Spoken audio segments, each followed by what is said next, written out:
ওম কালী তারা মহাবিদ্যা সরস্বতী ভুবনেশ্বরী ভৈরবী ছিন্নমস্তা চ বিদ্যা ধূমাবতী তত বগলা সিদ্ধ বিদ্যা চ মাতঙ্গী কমলাত্মিকা এত দশ মহাবিদ্যা সিদ্ধ বিদ্যা প্রকৃতিতা জয় মা তারা, জয় জয় তারা। কর্কট রাশি, সেপ্টেম্বর 2025 সাল। আপনারা জানেন যে কর্কট রাশি হচ্ছে বৃহস্পতির তুঙ্গ জায়গা, সেটা আগামী বছর আসবে। এই মুহূর্তে বৃহস্পতি কর্কট রাশির জাতক জাতিকাদের দ্বাদশভাবে বসে আছে, মিথুনের ঘরে বসে আছে। দ্বাদশে বসে 1 2 3 4 5 মানে রাশি বা লগ্ন কর্কট যদি ধরি, চতুর্থ ভাব, নতুন গৃহ, নতুন যানবাহন এগুলো হতে পারে।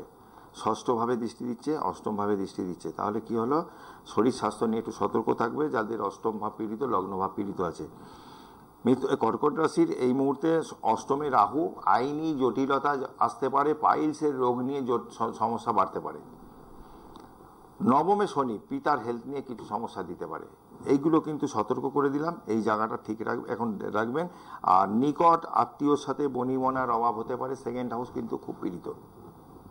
যাদের কি হলো, কর্কট রাশি বা কর্কট লগ্নের জাতক জাতিকাদের একটুখানি বুঝে চলতে হবে এগুলো, ঠিক আছে।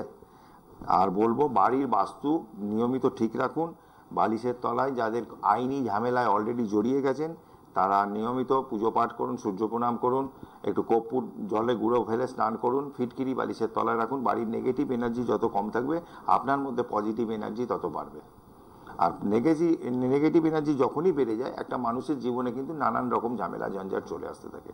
যার জন্য বলি, হাতে 5টা আংটি পরার আগে আগে বাড়ির বাস্তুটা ঠিক করুন, ঠিক আছে। ভালো থাকবেন, আবারও আসবো আপনাদের সামনে ছোট ছোট ভিডিও নিয়ে। জয় মা তারা, জয় জয় তারা।